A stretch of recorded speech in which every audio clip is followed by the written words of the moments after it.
It's time for Sustainable Living with Glenn Boblitz, the show that helps you be prepared to care for your family regardless of the circumstances that may come your way. Now, here's your host for today, Mark Lamb. Sustainable Living Made Easy, as Janet said. I always say, Glenn, she could be the highlight of the show, just her doing the intro. It's highly possible. We get off onto some subjects here.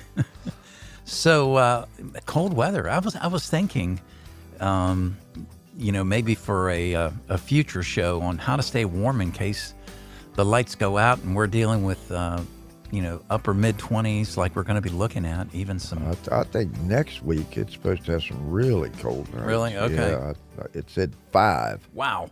I don't want to hear that. Mm-mm. And No, the woolly thank worm you. was not wrong this fall. Okay. You ever do that as a kid? No. Find the little woolly worms and they're red and black? Right. Well, I seen several of them that were just all black. Really? And I was like, that ain't a good sign. Okay. Really dense fur. Okay. Hornet's nest down low, or up high. That tells you how deep the snow is going to be. Interesting. If you believe all that. Wow. So, nature gives you little hints. It sure does. Yeah. It sure does. So here we go. We're going to talk about restoration agriculture. Now, I understand that most of what we're going to talk about is going to be for farmers that are actually producing row crops or something like that, but it still applies to the small homesteader who may be doing just a corn patch or doesn't matter. He's going to do the same kind of practices, just not on the same scale. Okay. But we need our farmers to be as profitable as we can, or Sure. they won't be farmers. Right. They will have to go do something else, and that's a loss for us. Absolutely. These farms now are mega farms, and they're not owned by farmers. They're owned by corporations, and we're headed towards that, and we got to stop. If you allow a corporation to be in total control of your food supply, that's probably not the smartest thing to do. Right. But it is profitable for them, not for you. Not good for our food supply as far as healthy. Mm-hmm. They just spray more, Yeah. dump more pesticides into our water system and all that kind of stuff. And it's really not sustainable. They proved that. Dust Bowl of the 1920s, they proved it was not sustainable. And this is how it happened. Right. Just total industrialization of your food supply. You got to remember, folks, this is food. This is not a lumber business. Right. This is your food supply. Yeah. Anyway, there's really 4 principles to restoring the land. One is you must do it like nature did it, integrating livestock to it. Now, livestock does a couple things to your land. They're capturing the energy from the sun in the grass and then recycling it. They put on extra pounds if it's cattle or chickens, if it's eggs, but they take that energy and just recycle it. They only use a certain portion of that energy for their body and then recycle it back out onto the ground. Second thing that large hoofed animals do is break up that top layer of old vegetation, old grass, and they stomp it into the ground. Same principle that the Great Plains had when you had millions of buffalo. Yeah. And it wasn't just one group of million of buffalo. It was hundreds of groups of millions of buffalo out in the Great Plains. How did it ever survive when no one was fertilizing it? No one was using pesticides to control the bugs. What was it? It was a working system that didn't need input. It was set up to work on its own. And the millions and millions of pounds of animals that were on that land were sustained through agriculture that was not being taken away from. It was an even balance. Whatever you took out was put back in. Man had nothing to do with it. And then man come in and wiped out the buffalo, brought in the sod busters, and we'll get into more of that. But integrating livestock is one of the principles, and poultry also. We'll talk more about that. You want to minimize the soil disturbance. Plants filter the air, the CO2 out of the air for all you greenies out there, puts it into the ground, into the root systems, and it's actually stored. So every time that you plow the ground, you turn the ground up, and the root mass breaks down and releases the CO2 into the air. If you've ever seen any of these little video clips that the climatologists take pictures of, and it looks like clouds, but it's actually a rendition of the bloom of CO2 into the air. And they think it's from cars and emissions, which they do some, but nothing like plowing the ground. The spikes in the CO2 in the atmosphere always come in February, March, April. Now, what's the correlation there? And they show it like a blooming storm does that you see for Doppler weather radar. But it's actually where farmers are plowing fields by the millions of acres, disturbing the ground, and you get this bloom into the air of CO2. Of course, that's the picture they're going to capture because it fits their narrative of the cars doing this. Well, how come the cars are not driving on the Great Plains and all these CO2 blooms are coming up? It's the fields. Now, you can't blame the farmer. It's what he's done. It's how it's set up. It's really the primal way that they do farming nowadays, just an industrialized setup. So they're plowing up these thousands and millions of acres of ground and releasing that CO2 that was captured by the plants over and over again. So minimizing that soil disturbance can be done and still plant. It's called a grain drill. Now, these grain drills will take a cover crop, whether it's grass or maybe something they actually planted, turnips, clover, whatever it is, and they just cut a slot into the ground rather than a plow that turns it upside down, the entire soil, and plants the seed and smashes it back closed. You didn't tear up the ground. The vegetation that's covering the ground, or ground cover, however you want to call it, stays intact. Or it's not disturbed. The plant comes up that the farmer planted, corn, soybean, whatever, and shades out that cover crop that's on the ground, and it grows just fine. So there is ways of planting without having to plow, and that minimizes that soil disturbance. Secondly, the cover crop that was planted eventually dies out because most of them are the cold season or warm season, and they become part of the soil. That's what you're doing. You're adding something to the soil. You're not taking away as much when you do this. So that's real important. So minimizing that soil disturbance is what we're wanting to do. The next thing will be the living root mass. Leaving the root systems in of that cover crop or the whatever vegetative matter is, keeps the soil from washing away. You know, if you've ever seen these guys that go in and wipe out a hillside to put in a subdivision, the county wants you to put some type of grass cover back on it immediately. That's so you don't have soil erosion. Well, it's the same thing in a farmer's field. If you have a good root system there that'll hold the soil in place, it won't end up in your creeks, your streams, your rivers, so on. We'll get back to that more too. Crop diversity. Planting the same crop over and over again is extremely bad just because it depletes the soil out of a handful of minerals. It just sucks them all out. So if you try to plant corn, which is a heavy feeder, in the same spot over and over and over again, you won't have any nitrogen, and probably your third crop won't even come up. It's that heavy a feeder. So the farmer dumps a bunch of fertilizer on it to counteract that.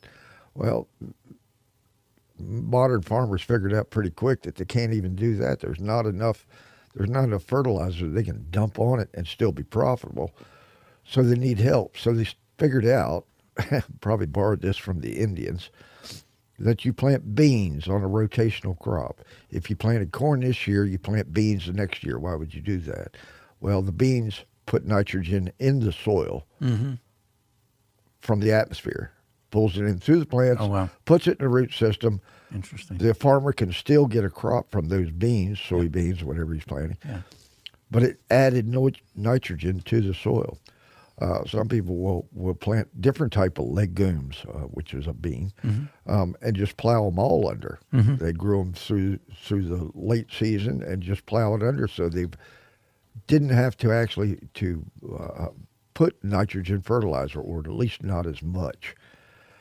So that's how these rotational crops come into being. They knew that they needed help. They couldn't just keep dumping this expensive fertilizers on there. So the more diverse your plant life is, the more microbes come in, and that's the whole key to this whole thing. It's not the fertilizer. It's not the amendments. It's the living soil. That's what's doing the work, and that's why most farmers are unproductive, because they've killed that.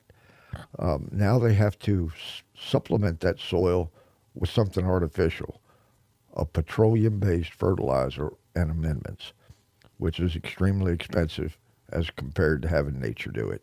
Well, duh. So let's go back through our 4 principles. We talked about integrating livestock, cows, pigs, goats.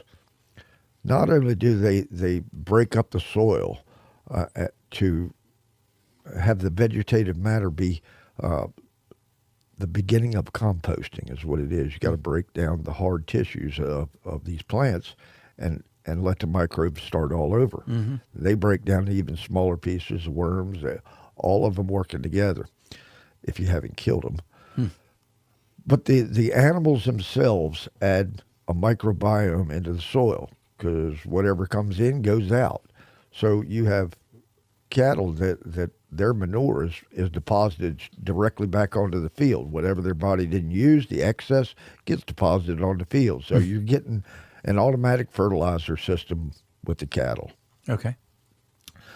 Chickens are the same way. Well, chickens have 5 or 6 different biome in their gut system. So when they put their manure on the field, they're actually adding a microbe to the soil.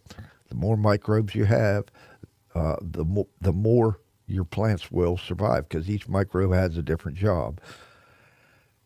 The amount of work that goes on through the microbes is incredible. Each one, like I said, has a different job. Maybe breaking down some of the vegetative matter is this guy's job. The next guy may be breaking down the minerals that are in these rocks, adding its little biome to it, because everything's got a gut and everything comes out the other end. Sure. So everybody's adding this complex minerals to the soil.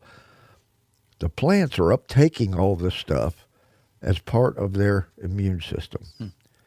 Now, if the biome is working in the soil, and that is part of the immune system of the plant, an animal comes along and eats the plant. Does he get that? Yes, he does. He gets that immunity. He uses those minerals for his immunity. We take that animal and we process it, put it on the dinner plate, and guess what? We get that. Now, we're talking micronutrients in such a small percentage in your body that needs to be there. Getting it through the plants, through the animals, and into your body. That is your immune system. 80% of your immune system comes through your gut. So whatever you are putting in your gut better be good stuff. It better be the right stuff. It better be something through that process I just described, not through a pill.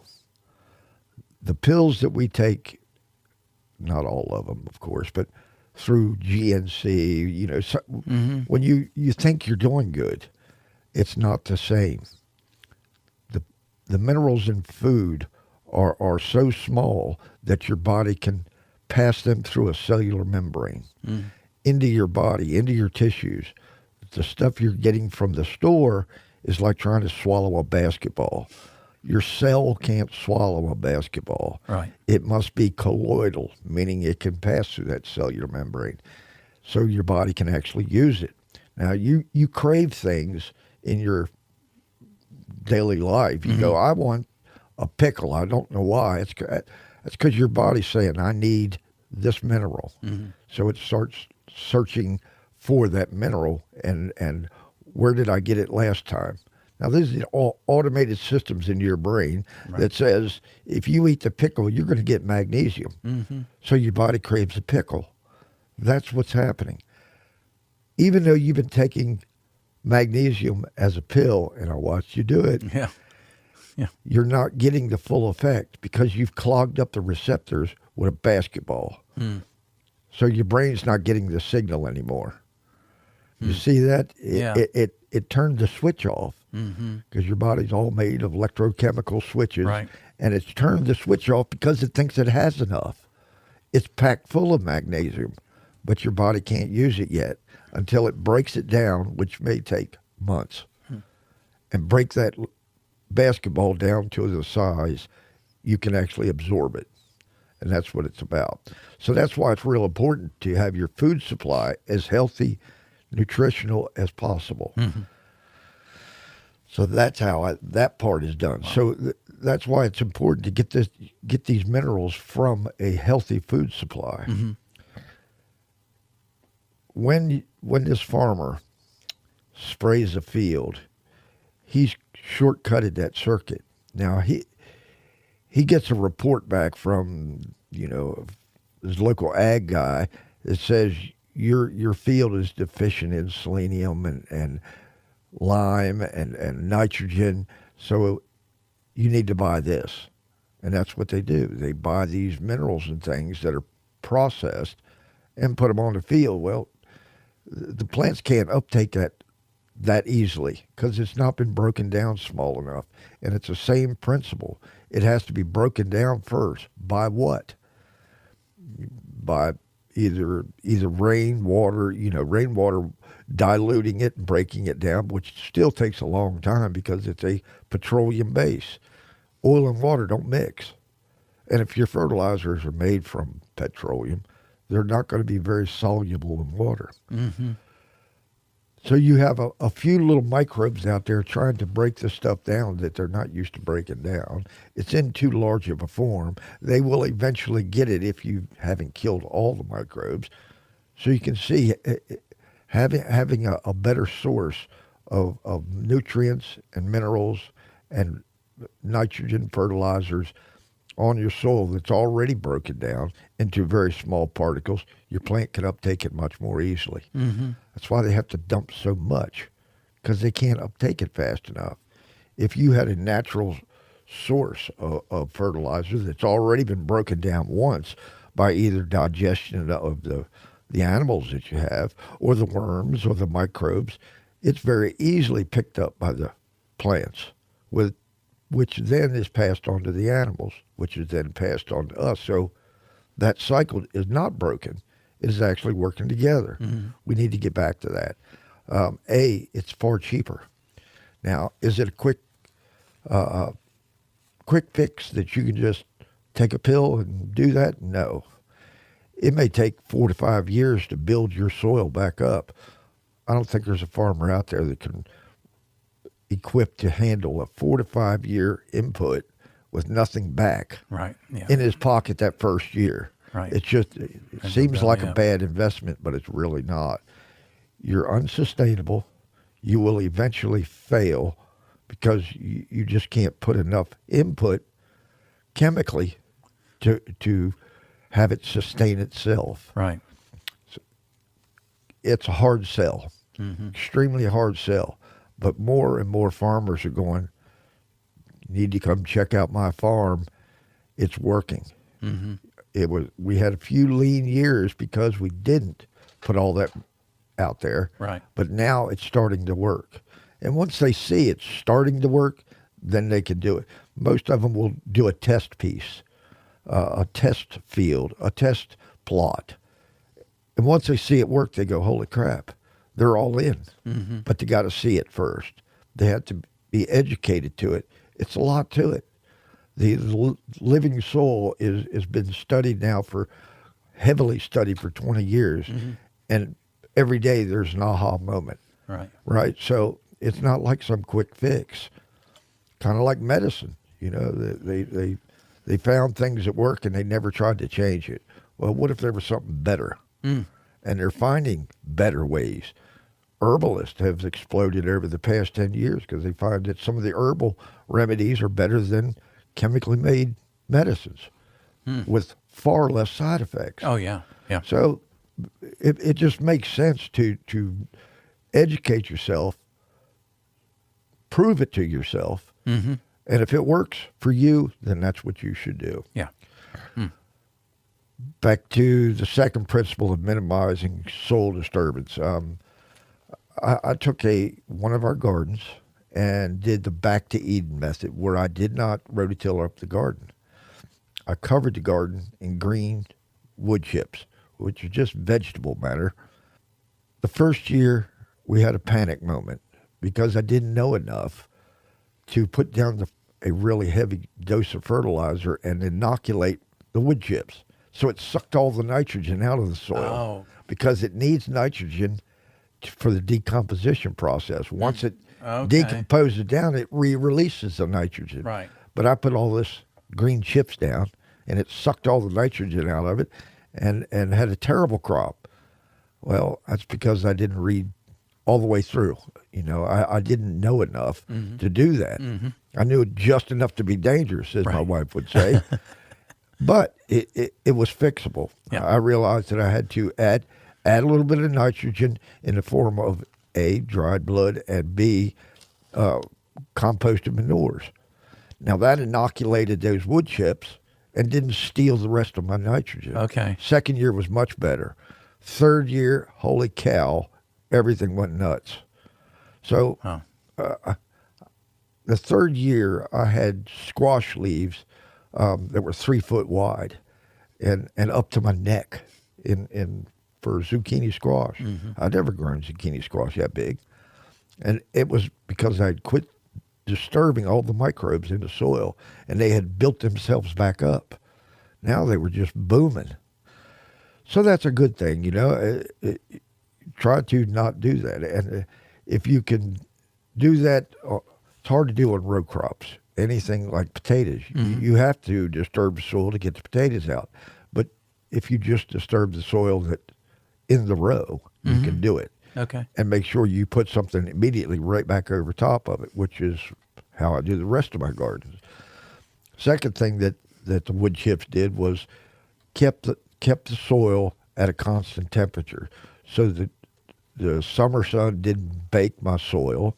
It kept it in even temperatures, what my little microbes like. B, I cut my water usage by 90%. I do not have to water my garden anymore, the Back to Eden garden. Okay. Because every time it rains, all the little wood chips in all stages of decomposition suck up water and hold it there. So as the plant is taking water, the wood chips are giving it away because it's trying to go to an equilibrium of moisture levels. Okay. So it acts like a buffer that it won't overwater your garden, it won't underwater your garden.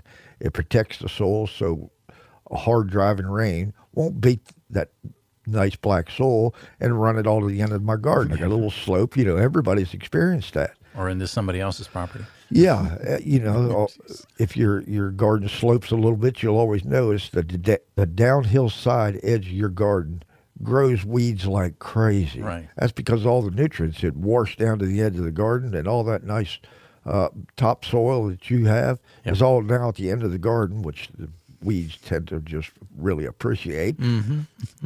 So having a cover crop or wood chips or some type of cover on that raw land keeps that from happening. Okay. Now, I'm not sure how a farmer would do wood chips out there. He's not going to, but he can do a cover crop, a quick cover crop. A lot of the brassicas, which are like broccolis and stuff, they just plant them to get them to sprout. Okay. They're not going to grow a mat of broccoli or a brassicas, which there's lots of different kinds, or turnips. I use turnips a lot as my cover crop. Okay. Or they may use buckwheat. There's a lot of things that you can plant just to cover the ground. They come up, sprout 3 inches or so, keep the ground covered, adding to the soil, so minimizing the damage from your planting. So that's the idea. Always keep your ground covered with something, and that's a smart thing. Third principle is being the living root mass itself. Every microbe or worm has a job. We talked about that. Each one is looking for a certain plant. You know, I can't name all 2,800 microbes, but if you have a rye plant goes very deep, the root system. And certain microbes live down deep, 14, 15 inches down, because of the temperature, because of the minerals, and because of the root systems of certain plants. Each plant's going to pull up different minerals. The microbes are using those minerals as a fertilizer for that plant by eating those small chunks of earth that have something in it good. It's hard to think that they would eat rocks, but that's what they do. Mm-hmm. Worms eat rocks and poop out the other end, but their body breaks it down. That's how you bring minerals up. Okay. So that one microbe is looking for that rye plant. This microbe is looking for a corn plant because he likes him. They have a symbiotic relationship. They have an agreement. Mm-hmm. Name 1,000 plants, and there'll be 1,000 microbes that have made that same deal. Because that corn plant wants a certain mineral. I'm sorry, you keep talking. This so reaffirms intelligent design in my mind. This is not an accident. Right. This is... It's amazing. It's a miracle. Yeah. Somebody come in and says, I need to have this. I need to have that. So this will work. So this will work. Yeah. So Glenn can work. Yeah. And it all worked together, kumbaya kind of stuff. That's right, yeah. So the kumbaya moment was designed a long time ago. Yeah. So that's what we're looking at. We're looking at a specific design, and that design has to work together or it doesn't work at all. We've hit that wall. Mm-hmm. Man has hit that wall where we're not working together with what the design is. Mm-hmm. We think we're smarter, which we know we're not. We also think we're better equipped to do it, to give the plants what they need. We are not. We know just enough to be dangerous. Mm. So what we do is we throw NPK, nitrogen, phosphorus, potassium, 10-10-10 fertilizer, and think we've done a fantastic job. In the fall, they'll put out the lime to sweeten the soil up to adjust the pH. They think we're just so smart. Well, here's a clue for you. I haven't put lime on my Virginia soil, which we all knew is acidic, for 15 years. Wow. And guess what my pH is? Exactly what it's supposed to be.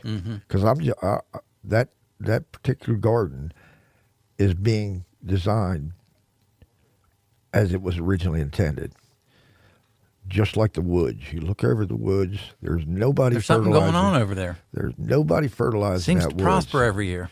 And look at the size of the plants that's growing. Yeah. But, that's because man got out of the way and just stayed in his own little yard. And it does just fine. Well, that's because everybody over there is working together. Mm-hmm. And just as it works in your garden, that's how it's working in that woodland. Or on the prairies, before man got out there and busted the sod.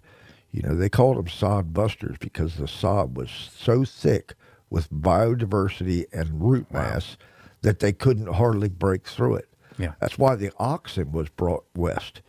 He was the only one strong enough to pull the plow. Interesting. So once they broke that all up, their crops just went nuts. Yeah. because they had all that good topsoil underneath that top cover that kept the rain from beating it out, and it all worked together. And they were harvesting thousands of years of a system that was working together. Yeah. Then the Industrial Revolution came along and speeded things up. They were allowed to plow so much more ground. Then World War II hit, where they come with their petroleum industrial revolution.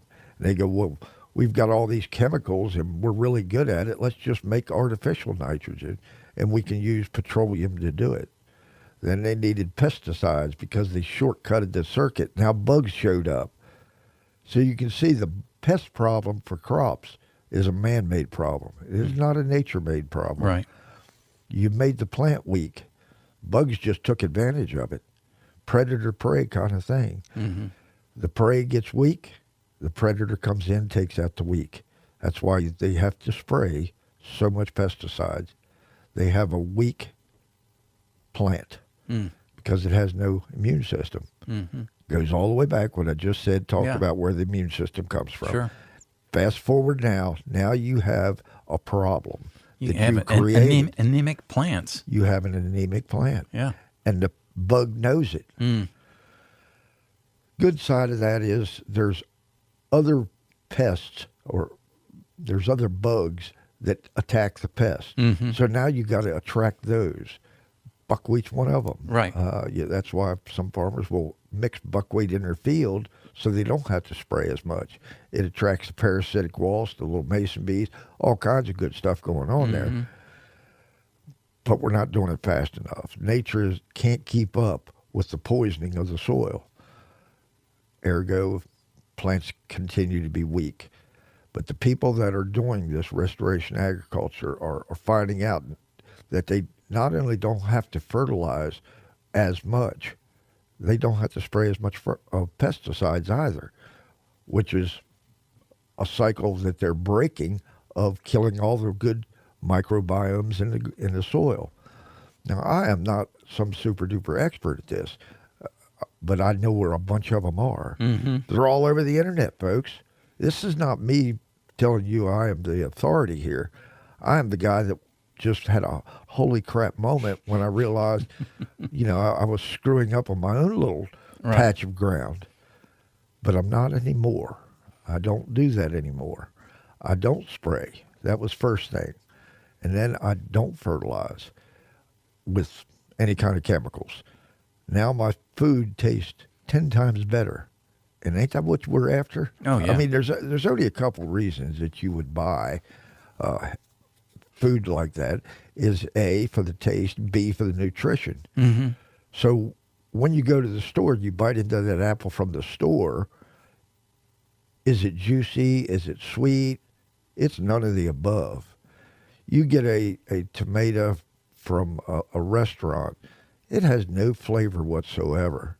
These are all corporate purchased items that this restaurant, it's just convenient for them to buy from this one source. That one source is in it for profit. When they distribute whatever food stock that they sell, they want it to be profitable. They don't want it to sit in their warehouse and rot while it's sitting there. They need it to stay looking like a nice fresh tomato, though there's no nutritional value. I won't say no, that's incorrect. A very low nutritional value. If you don't have taste, it's because the nutrition is not there. Taste comes from complex nutrients. If you don't taste that, it's because there's no complex nutrients. And that only comes through those plants that maybe the cattle are eating. Can I interject here?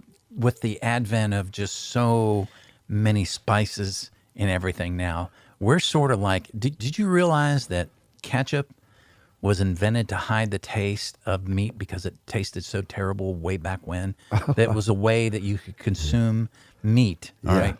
Spices is almost a way to hide some of the neglect of these anemic plants that we're eating.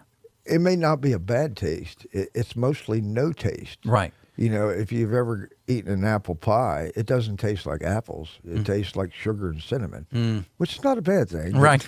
I'm just saying, you're really not tasting the apple. And that's the whole purpose of you purchasing that apple if you're not growing it. But yet, if you come to my farm in the late fall, and the apple may not be shiny and pretty, but if you shined it up on your shirt, it'll be shiny and pretty. Right. But when you bite into it and the juice runs down to your elbow, you go, oh my gosh, how do you grow these type of apples? Right.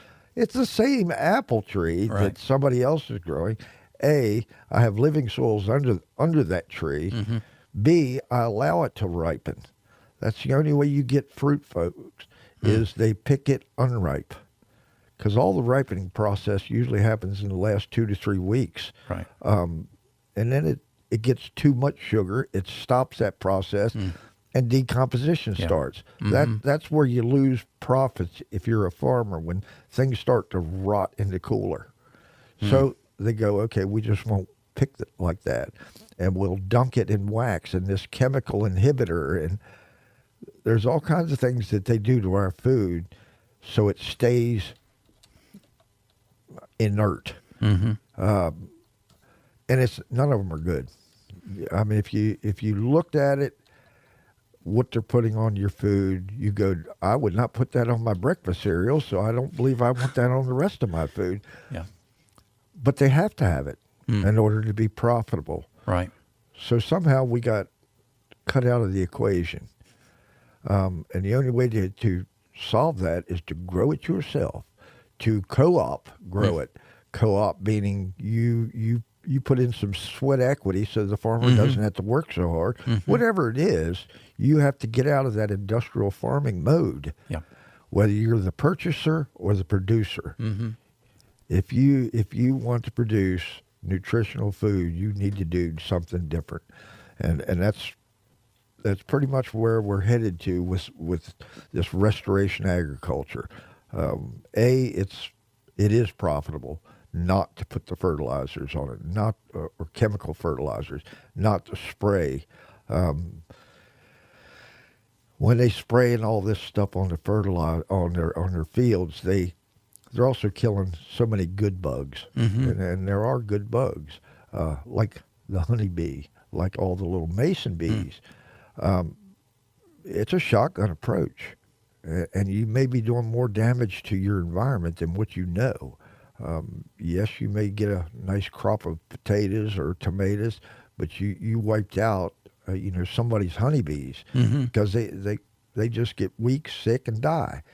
Well, if that happens, you won't get much more crops out of your field because most of them require pollination from external pollination.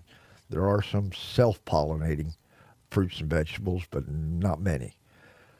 Our fruit crops are in terrible trouble because there's not enough bees. I mean, we've had a worldwide kill-off of bees. Yeah. That ain't good, folks.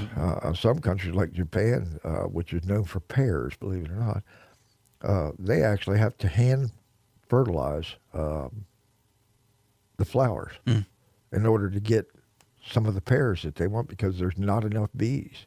Our farmers rent bees because there's not enough natural bees. Everybody gives the honeybee all the credit for pollination. That's not true. There's 50 to 60 other bugs, beneficial bugs, that do fertilization also. Okay. One being the mason bee. A single mason bee can pollinate 50 times as many flowers as a honeybee, but he don't make honey, so they don't give him credit. So they go, it's a bug, spray it. Well, you just killed the best pollinator in your garden. So I don't know what the immediate answer is. I know what the long-term answer is, and that's long-term sustainability. And we're not doing it fast enough. The world's getting larger, population, and we're not correcting our problems fast enough. Imagine that. So we've talked about the 4 principles, and we'll wrap this up by just bringing it to your garden. you may get a few bug bites on your plants, or your zucchini may not be bright and shiny, or your apple. But it's far better to take a pocket knife and cut that out than it is to eat the chemicals that they're asking you to spray on your garden. Okay. Nutritional wise, you will get more nutrition out of your hard work if you quit killing the microbes that are trying to help you. So you're better off feeding the microbes than to kill them, getting better biodiversity in your soil, protecting the soil, quit trying to grow in dirt and start growing in living soils. Your production will go up. You won't have to work so hard. And anything that has a huge microbe count in the soil, weeds are easy to pull. Okay. That ought to be a motivator right there. You ever tried to pull a piece of Johnson grass out of red clay? Oh, you need a backhoe. Well, in my soils, you can just reach around, pluck them right out. Okay. It's just that easy. Right. You don't even get the weeds as much because the weeds are the same way. They're after certain types of soil. Some weeds just like red acidic soil. So if you're building this rich, dark, humus soil, the weeds won't even grow because they don't like it. Okay. So that's my point here, folks, is if you start learning what that living soil is, getting farmers to do the same thing. If they're out there on a farmer's market saying, I'm growing pesticide-free produce for you. I am not spraying near as much chemicals on your fruit. I'm trying to do it the right way. Those are the people you should try to support. And if you got a guy that goes, no, I ain't going to do it, send him an article or two. It's got to be profitable for him. It's not an easy process to educate somebody that's been doing it the same way their grandfather did it. But they're getting more pressure now just because it's economic pressure. And there's no answers for them in the chemical world, in the agricultural world, except for this small group that is saying, hey, people, I'm already doing this. It is profitable. We need to pay attention to those people and try to emulate some of that. That's about enough ranting and raving for one morning. No, that's pretty good. I mean, it is so underneath the ground and infrastructure related. There is infrastructure for our plants. Absolutely. And I'm always amazed. I mean, I think about, like you were talking about, they carve out the side of a mountain and put a development in there, the infrastructure that goes into that to build plumbing and electrical in the streets and all that. And that's a lot of that stuff's under the ground. We see the streets. Right. We see the street lights. Well, those street lights had gotten power from somewhere. And Out of most sight, everything's out of mind. right. Well, Everything's underground now, right? Pretty much. They don't put in new developments. They don't put telephone poles necessarily. In nicer places, Right. they're trying to make them nicer. And secondly, Less chance for storms to. It's far less maintenance for these Right. guys. If something goes wrong, they pull it out of the conduit and slide another one in, Yeah. as opposed to stringing lines overhead that keep getting knocked down by trees and- by winds, hurricanes, and trees, and Flying debris if it's flying debris. windy enough. Yeah, or people running into telephone poles, all that kind of stuff. And they're kind of unsightly Yeah. to start with, but it takes a little planning to do that. It takes a little extra work, a little extra effort, Yeah. a little extra money. Same thing with this. Yeah, you- absolutely. You need to invest in something that is sustainable, because dumping fertilizers and pesticides is not sustainable in a long run. Right. So change your ways. Yeah, Information's out there. absolutely. Thank you, Glenn. Thank you. Join us again next week for Sustainable Living with Glenn Boblitz, helping you be prepared and not scared. This podcast drops every Friday anywhere you get your podcast.